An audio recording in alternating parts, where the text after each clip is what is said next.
from Phoenix. You're listening to KNUE 1190 AM, Tucson, Phoenix. Welcome to AARP, Arizona Hispanic Connection. Educate. Celebrate. Connect.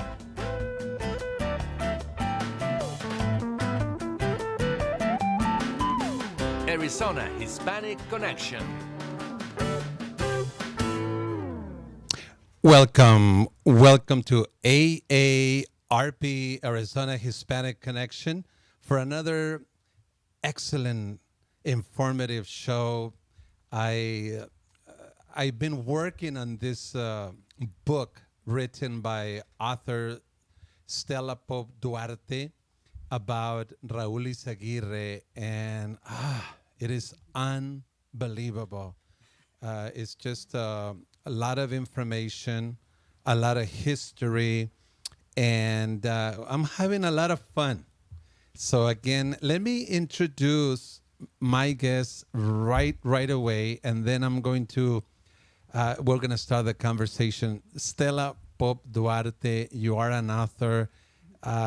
Amazing book. Thank you for writing it. And once again, thank you for being on our show today. It's my pleasure always to be here. Yeah. Because you're right. The history that is part of Raul Yzaguirre's life is huge.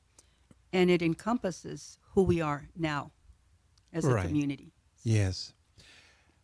You know, I was thinking as I'm, reading the book and analyzing what and how to cover this book in these interviews, in these radio shows, I was just amazed that, every single concept, word, thought on that book had to go through your mind.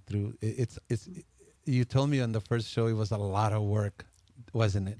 The most tedious and hard work facing me, even walking in the jungles of the Mekong Delta for, Let Their Spirits Dance, going 3 years to Ciudad Juarez to document the murders. All of that was also history. Mm-hmm. But this is the history of a man who is still, thank God, with us, who has influenced us at so many levels that it just boggles my mind. I was telling my wife coming to the station, it's not just a man, but it's what surrounds this man. It's what he touched. Is what touched him. Things, experiences, history, family, mentors, leaders. Unbelievable. I'm going to have to ask you to help me relate to what you said on the first show. You wrote it obviously on your book about what you thought about this man. I believe you compare him to Martin Luther King Jr. and Cesar Chavez. Can you kind of formulate those thoughts again and let us know what you feel and think about this man, Raul H. Yzaguirre? Yes, Raul Humberto Yzaguirre. Right. Yes. And the reason I compared him in many ways to Dr. King and to our beloved, Cesar Chavez, is because he was just as fearless. They were working in certain arenas of our culture, and he was working in others. And all together, they were just as important. He was in D.C. He was a mover and a shaker, a young activist in Washington, D.C. He wanted to come back to Texas, San Juan, that's where he's from. Right. But the call to be a national leader was heavy upon his heart. And he went right back to the D.C. area and worked for 4 presidential administrations. Wow. And taking on the greatest policy issues, unafraid to face off with even presidents, face to face in public, on immigration, on education, on health and housing, all the things that matter to him. He was unafraid. Right. Very similar to Cesar Chavez and to Dr. King. They were also fearless. You know what I regret? I regret that we don't do what our forefathers used to do when in the afternoon they would go to El Cabildo and just to sit and talk. We don't do that anymore. I guess we have too much entertainment delivered straight to our homes, and that doesn't allow us to just come and gather. Can you imagine coming out of our homes and meeting somewhere and just talking about these amazing things? Because if we do not know our history, we are prone to repeat it. So knowing our history is so critical. And I have said many times that people who know their history are different. Yes. So I just feel that I wish that we could have, like, I don't know, cabildos, forums, places of gatherings where we could come in, like the Greeks did. Remember? Yes, I know that the Greeks, forums, they had their forums. Right. Sure they did. And also, I'm glad you mentioned that, because Raul coveted family. As a matter of fact, the Alma Yzaguirre, his sister, one of his younger sisters, said the greatest sacrifice for my brother Right. was to be away from his family Right. as much as he was. Right. That was the thing that really was a heartbreaking thing for him. And there was no way that he could stop. But he in many ways, he made National Council of the Raza his family. Right. He looked for times when they had retreats, when they were just going exactly what you're saying. Right. Just have fun, just kick back, and just be human. You know, he loved that. And I don't want to get ahead of myself, but in chapter 7, he literally, you write about him running away from home. And that's when he started a short journey that would help him decide what his life was going to be all about. Because he was offered actually a business, right? He was offered a boat. Well, And he had to give it up? What happened was he went on a quest. Right. And remember that the mentorship, and it wasn't even called mentorship. It was just called love. Right. Between him and his grandfather, Gavino Morin, Right. was what solidly built who Raul is and was as a leader. Because he learned how to deal in the world of men. Right. And he also learned how to deal in with all kinds of personalities. Right. Because remember, San Juan was segregated. North was, of course, for the poor, Mexicanos, and the South was for the rich Anglo with the paved streets and everything. Right. So Raul, because of his grandfather, learned how to go easily into both sides, because they had the ice delivery Right. business. And I hope you read Oh, from of the course ice I did. the ice delivery and business. we'll see how far we go today. Yes. We are hoping to cover all the way up to chapter 6 today in this show. Okay. Hopefully we'll manage. But it's just unbelievable. Let me I have about a minute and a half on this segment, and I just like to tell our audience that so far we have covered in shows 1 and 2. This is number 3. Yes. Author Stella Pop Duarte, Raul H. Yzaguirre, number 3. We're on number 3. And the title of the book is Raul H. Yzaguirre, Seated at the Table of Power, correct? Yes. And we just want to let the audience know that we have covered the honor you had to be chosen. He actually looked for you to write the book. He found me, yes, in the portal, Right. and asked me to meet Obviously, with him. he already had made up his mind that he I wanted think he to- had made up his mind, Of course, yes. yeah. Then the effort that it took you, the process to write the book. Then we talked about the Raul's family, the land grants that his ancestors received from The King of Spain, Spain, from the King of Spain. They came to what then was Spain still Yes. in the 1700s, New Spain, and then they became Mexico through the independence New of Mexico. Uh-huh. And then Texas basically got independence from Mexico, as and then came the Mexican-American War, the Treaty of Guadalupe Hidalgo, and then the famous quote, "The border crossed us." So basically his family experienced that, right? Yes. And now, just before we go on this on our break, did he live with his father on the Mexican side while his grandfather was already on the American side? No, he actually stayed with his grandparents. They became his mama, like he called him mama y papa. Right. So they became his mother and father. and it's not clear whether because his father went from Brownsville to Matamoros. Matamoros. So he was an official, Right. customs official. So they don't know if they left him with grandma and grandpa because of the movement of the father. But and so forth. his father and mother, Raul's, were they Yeah. living on the side of Mexico when he was working for customs? They were for a while, but a while. eventually they moved into moved, San right. Juan, 3 houses away Right, from right. Gavino Morin Amazing. and Raul Yzaguirre. Juggling the border Yes, from juggling both the sides, border right? constantly. Let's take a break. Stay with us. This is AARP, Arizona Hispanic Connection. The subject today, author Stella Pop Duarte, Raul H. Yzaguirre, seated at the table of power number 3. We'll be right back.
Thank you. Thank you for staying with us. This is AARP, Arizona Hispanic Connection.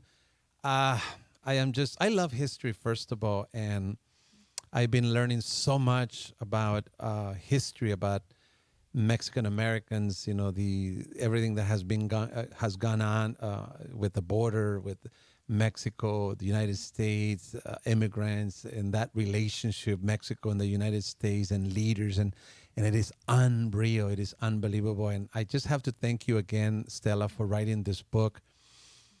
I mean, over 400 pages. Yes. Over 400 pages. I believe we said it was over like 28 chapters. Yes. And it's got so much history. I just hope, I told my wife today, I really hope that my kids I can inspire my kids to read these books, because it's got so much. I have to say, it has like a vision. It's a vision about us as Mexican Americans, Latinos. So let's try because it is unbelievable. Let's move on now to touch some other points about Raul's. Now, you have a chapter or a section on chapter 3 that they say they looked like us, and this talks about the Mexican Revolution. Can you tell us just a little bit about Raul's grandfather? He was actually involved in the Mexican Revolution. Can you kind of share a little bit on that? Gavino Morin, and I paused because he was so beloved to his grandson, Raul. Almost every concept, I believe, deep in the heart of Raul Yzaguirre came from Gavino Morin, whom he called his authority figure. Okay. And that's important for him to identify his grandfather as an authority figure. Right. Now, his father, as I mentioned, the parents had left him with his grandparents Right. at 5 years old. And all of a sudden, Which is a mystery in itself. Yes, I the read mystery in I itself. read that word in your book, your own book. You used the Yes. word mystery, mysterious. It was In other mysterious. words, we really don't know how he ended up leaving his home with his parents and moving to the grandparents' home. they left him there, and they decided, I suppose, that maybe, grandfather and grandmother could take better care of them because they were a young couple. They were moving back and forth and so forth. But Maybe it's for school purposes. for school perhaps. purposes too. And then also there was some friction and conflict between Raul and his father, Right. who was Ruben Antonio Right. Yzaguirre. And he blatantly related that his father had a quick temper. Right. He was easy to make, angry. And Raul also struggled Right. with that same instinct inside of him. And he says, I had to curb that. I had to learn because my father, I saw him lose his temper and Right. become very angry and could be very abusive with him, very Right. hard on him, disciplinary wise. Like a typical kind of Mexican parents. Mexican I mean, parent. in our days, you kind of had to walk a straight line or else. Yes. It wasn't like the teacher, I got in trouble. It was, you got in trouble in school, now you're in trouble at home. Right, that right, kind of right. thing.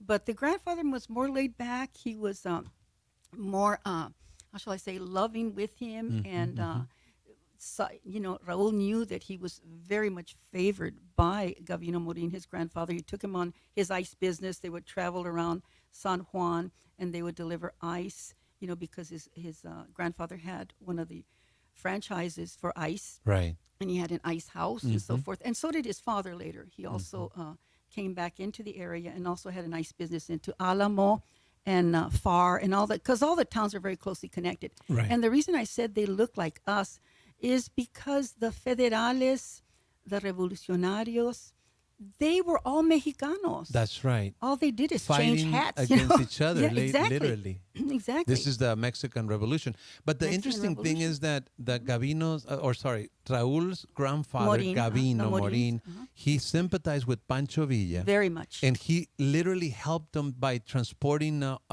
weapons, right? Weapons, arms. That is amazing. Yes. That And is because they amazing. were living by Brownsville, Matamoros, there's only Right. a bridge between the cities, and of course they're port cities. Mm-hmm, So it was an ideal place Right, for Gavino Morin to help Pancho Villa. right. Now, Gavino was very much against oppressors and tyrants. Right, And right. he taught this to his grandson. You respect everyone. Mm-hmm, You live to give your heart to people who need you. His grandfather gave him all these concepts. Right, right. And this is how he was formed as Right. a child. Now, could you say there was so eventually Ruben ended up developing a relationship with the grandparents from his mother's side, right? As opposed to with his Yes, his Right. his father's, through the parental side, his grandfather and grandmother, he did not really know because they died early on in life. Right. So he stayed with his grandparents, who was Elisa. They called her Licha, Mama Right. Licha. right. Elisa de los Monteros, Espinosa de los Monteros, and she always said she was royalty. His grandmother was a fireball. So, Right. so he said, between the calmness of my grandfather, and his grandfather used to, curse and cuss, and everything, but he was just so loving. Between the fireball of his little tiny grandmother and this very casual, very open-hearted man was this grandson. Right. And the grandmother, Elisa, gave him a powerful message, which is a dicho. And it was, lo cortés no quita lo valiente. Being courteous and mannerly does not mean that you are less valiant or Wow, brave. In other wow. words, do not stop being courteous and hospitable to people Wow. because you think you're so big and strong. And that, lo cortés no quita lo valiente, stayed with him his entire life. Wow. I've noticed that you keep coming back to what he learned from grandma and grandpa because they were literally, or he literally was being shaped Yes, he was. by grandparents, especially the grandpa Gavino, right? Yeah. Let me read something that you wrote on your book, in your book. It says, the motto he lived by was that everyone deserved to be treated with respect. He taught us that material things were not as important as humility and the ability to forgive. And that was in and that what is in your heart is and will always be of utmost importance. Yeah. Isn't that amazing? It is amazing because also Raul realizes that, as I interviewed him, every time he spoke about especially his grandfather, you could see the change Right. in his face. Right. Because with the fondness and affection, and it went through a lifetime because you model things just by the way you act. Right. And with him mentoring Raul, because it was really mentorship at the Right. deepest level, Right, was what right. his Of grandfather, course. Gavino Morin, was doing. As a matter of fact, they called Raul Little Gavino. Right. So they would call him, ahí va el Little Gavino, Right, right. con Gavino, con el señor, Of course. And there they both were in the truck, in the pickup truck. Right. So they had a business, They had a business. and they were producing ice and selling ice, Ice, correct? Now, one thing I noticed in the book is on both Raul's parents and grandparents, the male seemed to be less educated, Yes. and the female was more educated. Is that accurate? First of all, Yes, it is. The grandmother, which was Elisa, Mama Licha. And remember that the other kids in the family didn't like Mama Licha. Because like I said, she was a fireball. Right, she was right. very strict. I mean, she cleaned her house top to bottom, inside out. He said you could eat off the floors of my grandmother's house. That's the kind of housekeeper she was. Right. And you couldn't put a print of anything in her house. So she was this kind of a woman, but she also taught him order and Right. discipline. That's important. Right. What his grandmother also taught him. Right. And to face anything fearlessly. So Right. between these two, he was connected internally with that type of, how shall I say, development that was Right. going on. And you have another section in chapter 3, opposites attract. Opposites So attract. basically, in both couples, both from the parents and grandparents of Raul, they were pretty different. The couples, right? The Yes, they mother, were. the mom and dad, and grandpa and grandma, they were very different. Very different. Interesting. And they complemented each other because, Right. like I said, grandma was a fireball, and she always said she was royalty. And like Tere, who is Teresa, the sister that is closest in age to Raul, used to say, "Yeah, my grandmother said she was blue blood royalty." Oh. And so the grandfather would say, "Well, she probably says that she must be a fountain pen." So the mother must have been fair skin, Yes, light very skin, fair skin. and then Gabino more on the darker. Very dark, Okay. dark man. Now Raul has a very light skin, very light right? skin. Okay. Anybody that sees him probably thinks he's Spanish, at least Spanish descendant, at the very least. and that's what his grandmother was. Yeah. Like she said. Let's talk about a couple more things. Gabino never became a U.S. citizen, correct? No, and he was illiterate. You're correct was in that. illiterate. She was educated Right. in the schools in either Mexico or probably in Mexico. She has her education, so she knew how to read and write. Right. So she would read the newspaper to his grandfather. He was illiterate, but he became so popular in San Juan Right. that the Anglos were looking for him so he could advertise on his pickup truck. So You know, he had a pickup panels truck where with he used would wooden he would panels. deliver the ice, and he has some wooden panels, and Yes. he would advertise Yes. candidates pretty much. And he himself was not even No, he couldn't eligible even to vote.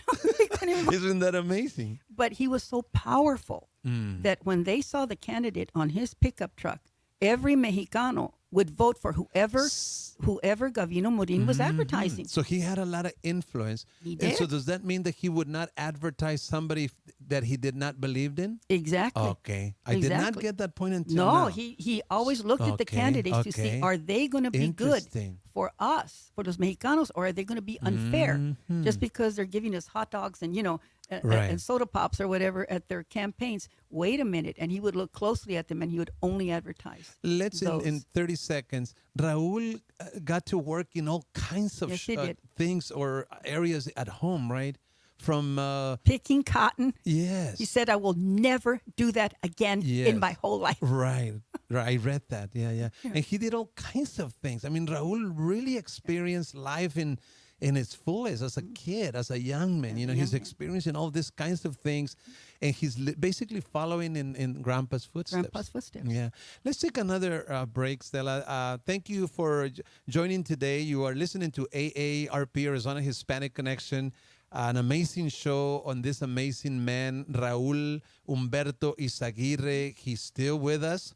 And author Stella Pope Duarte wrote a book on him, and we're just kind of reviewing the content and highlighting some of the amazing things that I believe still have application to us today. And we'll be right back. Stay with us. This is AARP Arizona Hispanic Connection.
Thank you. Thank you for staying with us. This is AARP, Arizona Hispanic Connection. Lots to cover today. We're trying to cover all the way up to chapter 7. Let's see if we can manage to do it. The Barbie nail. Yes. We still have a couple more segments. So, Stella, there was this the Ranger, los Rangers de Texas, right? Rangers. Today Rangers we read Tejanos. about the Rangers of Texas. There's even a baseball team. They used to Texas call them Rangers. los Rinches, right? Rinches. The Texas Rangers. That's right. But there's a whole story about that. Can you tell us about the face-to-face with the Rinches? You have a section on your book on that. The Rangers Tejanos were the Ku Klux Klan. As, Of those days? Raul Yzaguirre says, they were the Ku Klux Klan, Wow. definitely. They could run rampant.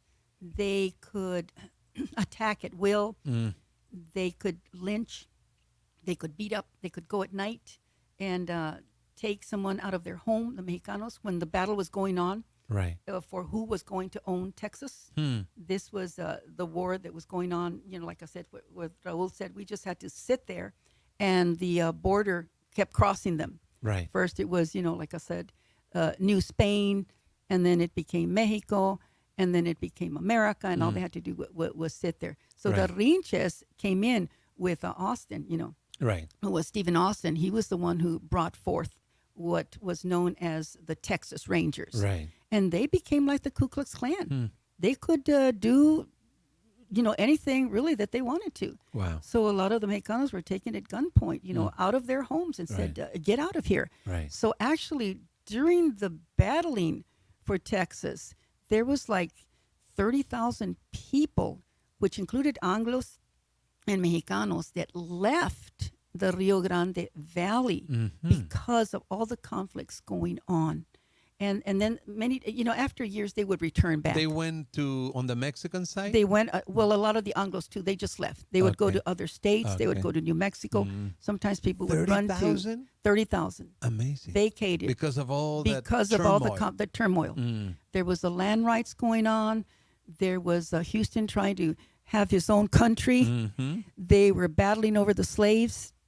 But it was just a terrible thing that was going on. But the Rinches pretty much ran wild, and they killed many Mexicanos, very similar to the slaves being lynched and hung, in the years of Mexicans the South. experienced that too. Experienced that very much so. And that's not Very something much so. well known, I think, right? I think it should be well It known. should be. Okay. Because There is that something happened. that you mentioned in your book about a movie. Actually, I looked it up Yes. in YouTube and I watched the movie. Amazing. It's called What wonderful is it called? movie. With his pistol in his hand. But that's a book. That's Oh. by Americo Paredes. Okay, a border ballad and its hero. Well, there's actually a movie about There's that. a movie that and I became watched the movie yes, and the actually Ballad of Gregorio Cortes. Yeah, I mean, it came if from you- the book. Right. If you're listening, you can Google. I mean, you can go to YouTube and look for a border ballad and its hero. It's a movie. I think you will like it. What is that about? And then if you can take us through the San Diego in Texas, the race war. Yeah.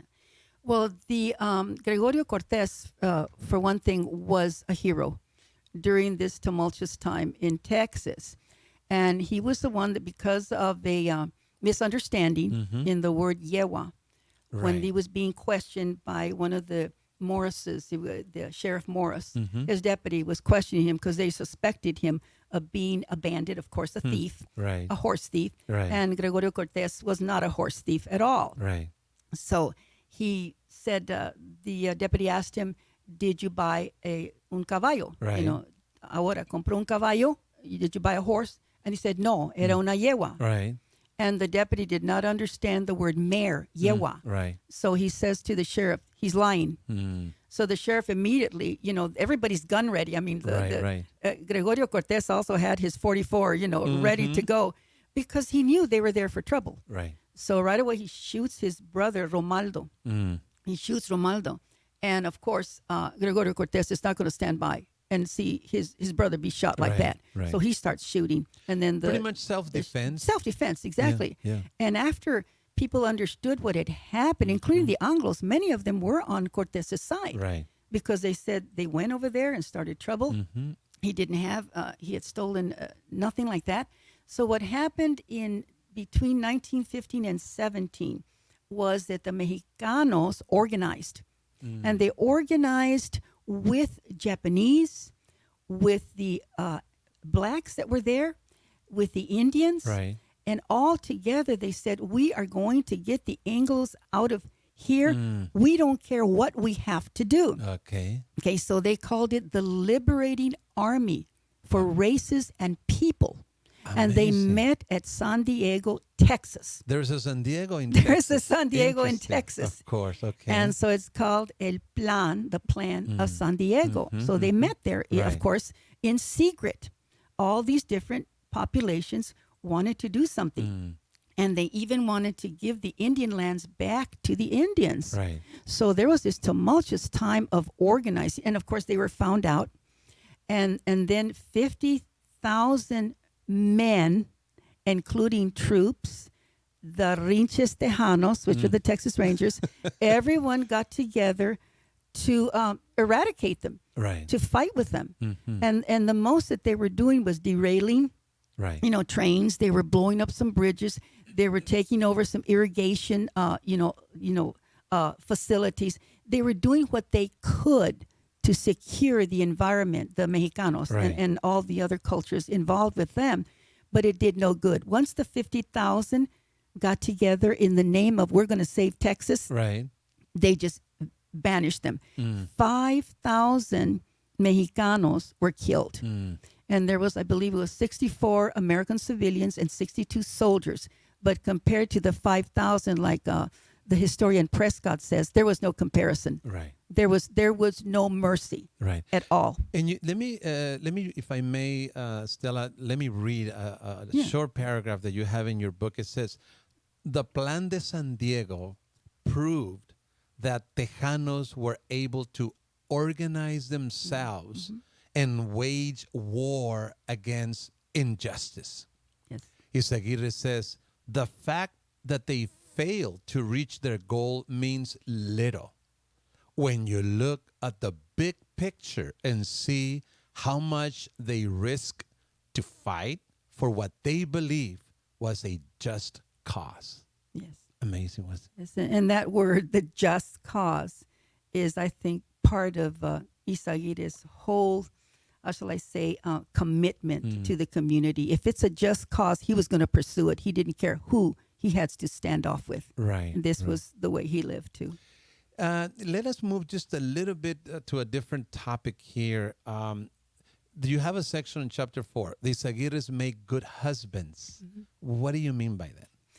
Well, you had mentioned that there was opposites, Right. that attracted. Like his grandfather and his grandmother were very much opposites. So were his father and his mother, where his father was more congenial and easygoing with lots of associates. His mother was more private.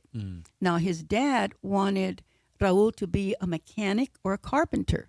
Okay. And his mother said, oh, no, you're going to college. Wow. Because she had his mother was fiery just like his grandmother. Right. And they were like, they called them like drama queens at some point. But anyway, so she took it upon herself to tell him, no, college is where you're going to go. Right. And she said that all her children attended college and so forth. And so he said, because my mother expected great things of me, I learned to expect great things of myself. Wow. That is a big statement to make. Right. Because he said there was no question that I was going to go to college. Right. It was no debate. Right. And Stella, there's another point in your book that kind of caught my attention, and that is that even his dad wanted him to be some kind of a businessman. Remember that he wanted him to buy some land and, Yes. and raise cattle, and even that he saw as not necessarily what he wanted to do. Yeah, no, not necessarily. Because his father, he said, was a product of the Depression. Okay. So his father thought Not a risk taker. No, you not a used risk that taker. word in your Yes, book. he was, and that's what Raul said. My father was not a risk taker. He depended on a few cows that he would grow, a few little farm animals, and going to the flea market, and making a good deal there. Right. And he would go with his father as a child to Matamoros, and they'd have really good times there, going through the beauty of that city and the the all the things that they had there, festivities and everything. Right. But his father was more laid back. Okay. Whereas his mother was saying, you're going to college. Right. And you're going to make something of yourself. and Actually, you're going to be a lawyer. That's right. That's what I was going to say. In your book, you say that he was something about what's the phrase that you use in Spanish? Something about la lengua or Oh, yeah, el sudor de la no lengua. el sudor de la frente, No. pero el sudor de la lengua, meaning you're gonna His be speech. a lawyer, you're gonna speak. Yeah. So she really wanted him to be a lawyer. Yes. She said, you have the gift. El sudor de la lengua. Así, that's how you're going to make your life. In other words, through your gift of speech. And one of the things Raul is known for is when he used to give these tremendous talks in front of conferences. I mean, people were in tears. I mean, they were ready to, the media was lined up just to get any word from him because of the impact that he had on his audiences. So his mother was right. Just as a parenthesis, Stella, have you ever heard Raul give a speech, Yes. even if it's taped? Yes, I have. Okay. Yes. So you get that. Yes, that I do. sense. I understand why people said that. And I understand why his mother said that he would speak. In other Right. words, the gift of speech would be his. So Right. She was Now, right. Who found $600 and what happened? Do you recall that in your Yes. book? Can you relate it briefly? yes, I did. His father, and this is one thing that also his brother, who was named after his dad, Ruben Antonio Jr., that was Raul's brother. They both of them acknowledged that their father was very honest. He was not a drinker. Remember, his father had been a drinker. Right. So his dad said, I'm not going to follow the footsteps that's of my right. father. So This he is never, on the Yzaguirre side. yes, on the Yzaguirre Right, side. right. So he never developed any drinking habits. So he's very honest. And one time, the Ruben Jr. Right. found a packet, and it had $600 in it.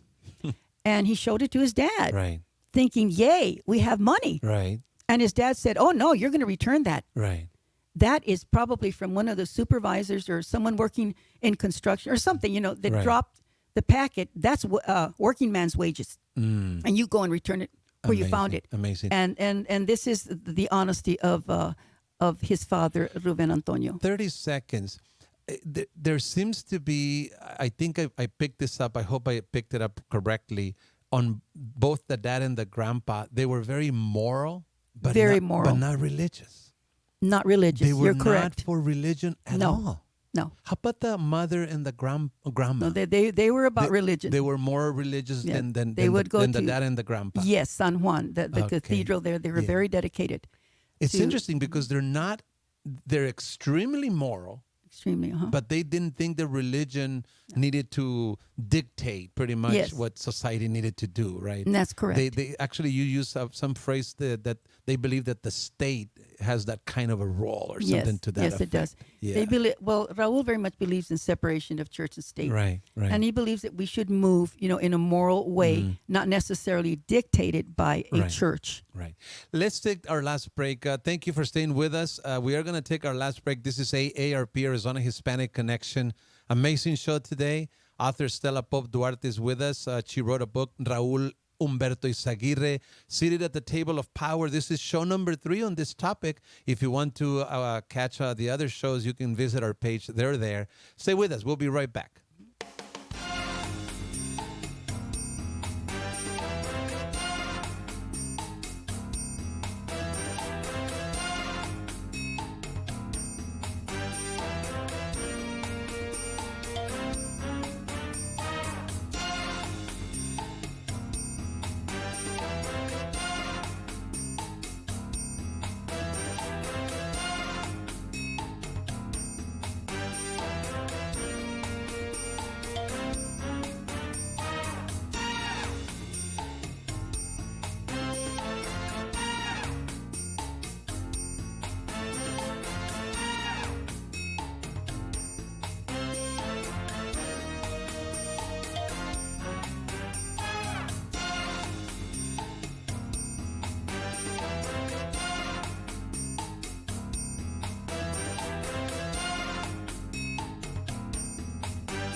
Thank you for staying with us. This is AARP, Arizona Hispanic Connection. We are flying here because we're covering a lot of ground. Stella, let us just go on a little bit more. We have talked about that even Raul was a father figure to his siblings. Yes, to his siblings. There was a time where his sister was going to wear a three-piece? Two-piece. A two-piece. Two-piece. A two-piece bikini, right? Well, bathing suit. And he says, no right. way. No way. So he was really, really taking that kind of a father figure role. Take us through very fast about serving, because both Raul and his brother served in a little bit of a different capacity, but they both served.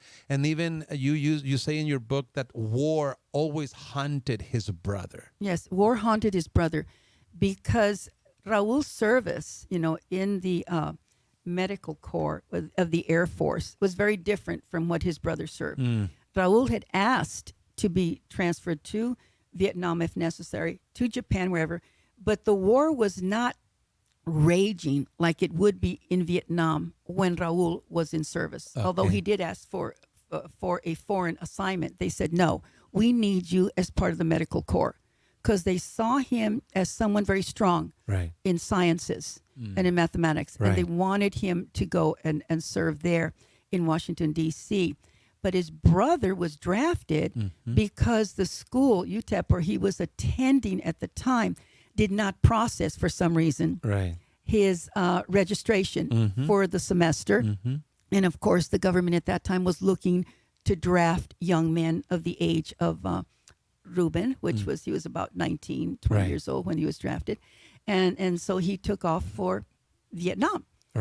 And he was a 101st Airborne Division of the Army. He was a paratrooper. So he was highly trained. And a lot of times he would stay out in the bush. So war to his brother was real. I mean, it was a combat war. He was in high combat areas. So to him, he was haunted by what happened in Vietnam.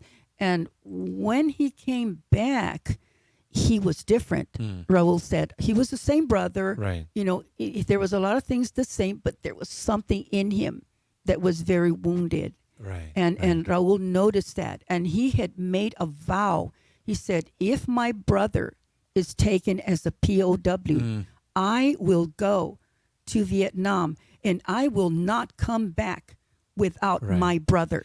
We are not lingering in this point, but can you imagine the pain of the family having to wait and not knowing what would happen with this member of the family? Amazing, lots in the book. I mean, I really hope that people who are enticed to and attracted to all these amazing experiences in history would buy your book. They can find it in Amazon. They can find it on Amazon. They can order it, from any bookstore, wherever they happen to be. They can find it on Alibris. Okay. That's another site that's really good to go to my books there. Right. And if they find, they can look for you in Facebook as well. Oh, yeah. You're Stella Pope Duarte. You're in Facebook. And then they can connect with you in that way. Or my also. website. Just go to my website. Got it. Let's cover just a few more points. I was born in Mexico, and you have no idea how much I relate to Raul's experience. I mean, if you grew up in Mexico for 12 years, I know San Juan de los Lagos. I've been there. And you have a San Juan in Texas. Can you tell us where that name came about? San Juan, how? Yes. San Juan de los Lagos is related to a little statue of the Blessed Mother. And she was called Nuestra Señora de, San Juan de los Lagos. And she has an Aztec name. I don't know if I'm pronouncing it right. COP, something like that is her Aztec name, meaning La Gran Señora. Okay. Okay, and she was dressed, how they dress their little statues with clothes and so forth. And the people were very highly attracted to her. She was known as miraculous and so forth.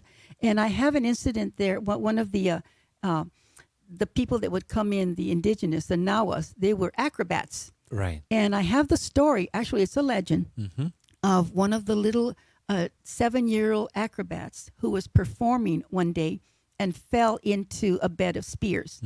And then they put a shroud on her, because they figured the parents were heartbroken. She did fall on some spears because they were flying over spears. Right. And the people thought, oh, no, that's a hoax. They're not really spears. And when the poor little girl landed on them, everybody was horrified because there was blood all over the place. So they got the statue and they put it over the little girl, even though she had a shroud, a death shroud over her, and then the little girl came back to life. So that was a miracle. They're talking about in 1693. Look at the time when that happened.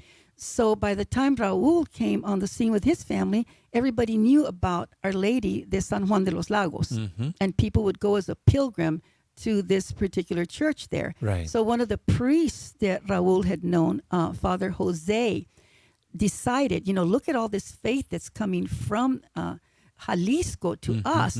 Let me go get a statue from them and bring it to San Juan so that we can have the lady over here. Right. So on his way, the priest had an accident. This is all in the book. And he's there lying on, this desolated part of the highway. And he promised again to Our Lady of San Juan de los Lagos, if you get me out of this alive, I promise you I will bring your statue to San Juan. So that was what he wanted to do in the first place. All of a sudden somebody shows up and says, hey, we'll help you. So that's how the statue, and I said, the lady crossed the border. And that's how their faith, in many ways, followed them across the border all the way to San Juan. And they built, finally, a huge cathedral for Our Lady of San Juan del Valle. There was a temple, and then it became a basilica, a cathedral. Yes, a huge. So there were two? There was first a small church dedicated to her while they built the cathedral. Right. So then they built the cathedral, I believe in 1956, 57, somewhere in there. And they dedicated it to Our Lady of San Juan del Valle. But she is the same miraculous virgin that is known in Jalisco, Mexico. Right. Now, let's move just a little bit more because we don't want to get to next week or next show's topic. But there is a point in the book, a section where you speak how this family was very as we would say, quote unquote, very Mexican. In other words, they were Very. participating in, piñatas, birthdays. And then there's a section that obviously they did not have access to medical doctors, Yes. so they used a lot of the what do you call them, curanderias or Curanderismo. remedios. Remedios. Yeah. Remedios. Yeah, can you relate just a little bit on that? Well, they would, massage somebody's body. They would put a glass of water. They would, like crack an egg and say if the egg is in this kind of a position or it looks like this, then that means the disease is gone. Mm-hmm. So Raul says he liked all that because he got attention. So when he was sick as a kid, he'd go to his mother and grandmother, and they say, "Ay, ahorita le vamos a dar una hierba, le vamos a we're going to massage that area. We're going to put a glass over him to see if we can take out, any bad air or influences are in there." So they would try all the remedies, and he loved it because he was getting all the attention. And what little kid isn't going to love that? I don't know how much you can say in a short time about Hoagie. Is it Hoagie? Hoagie, yeah, his son. That would be Raul's son? Raul's son. Just briefly, if you don't Yeah, mind. Hoagie. His nickname was Hoagie, and the little piece I have there in that particular section is when he says goodbye to his grandfather when they're moving back to Washington, to Mount Airy. Well, they're moving to Mount Airy, Maryland, because, again, I said to you that the call on Raul's life was to Washington, D.C. Right.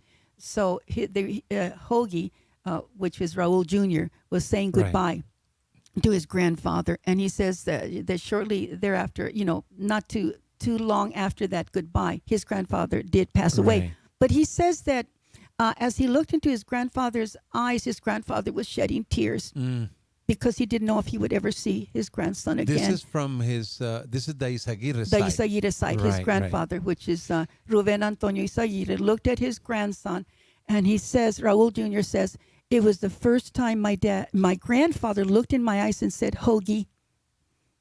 And he said his farewell to Hoagie, because he never called him by his nickname. Real quick, you mentioned about Mexican boots. Apparently, he did not want to be identified as Mexican. Is that something?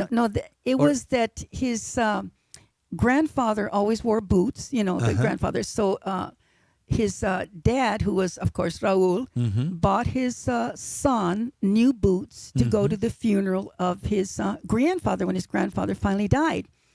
And he didn't want to wear them because it hurt him, because his grandfather was not around anymore. And, of course, his mother, who is this, you have to meet Audrey to see the beautiful woman that she is. She was this consoling, loving mom, Audrey, and she says to Raul Jr., "Just wear them as a way to remember your grandfather." Right. And he said, "Okay, I can do that," because his dad was saying, "Where are your boots, boy?" His grandpa. Right. Raul was after those boots. Right. We don't want to get ahead of ourselves, but we want to start next program with the death of Raul's grandpa Gavino, because huge. that's to me like a demarcation, so to speak. Very much But so. let us just touch very briefly. When he passes, the whole town pretty much participated in the services, right? Yes. Yeah. Yes, there was about 3,000 to 4,000 people living in San Juan, when Raul was growing up. And he said that approximately 3,000 people came to his grandfather's funeral. So almost the entire town of San Juan, including the constable who was whispering Tom Mayfield, remember, who had been a Texas Ranger at one point, and who was sometimes with the Mexicanos, sometimes against them, but who really loved his grandfather. And he was the one directing traffic during his grandfather. There was so many people there. Amazing. That the whispering Tom Mayfield, with the Stetson hat on and everything, directing traffic and taking off his hat when the hearse of Gavino Morin passed him by with tears in his eyes. This Amazing. huge Texan saluting Gavino Morin. 30 seconds, Stella. Grandpa Gavino was literally who shaped, for the most part, Raul, correct? Very much so. Mm-hmm. Very much so. He obviously he got a lot of influence from more than that, but primarily he grew up with the grandpa. Yes, he did. This is very typical. I mean, a lot of times the father might not be there, but then the grandpas tend to step in and really provide lots of nurturing care and more than that, Attention. discipline, attention, loving discipline, care, and everything. Thank you so much, Stella. Thank We you. have come to the end of our show. Okay. We'll call you again and have you again to continue relating this about this book. Thank you also for joining today. We hope you enjoyed it. This was AARP Arizona Hispanic Connection. See you next time.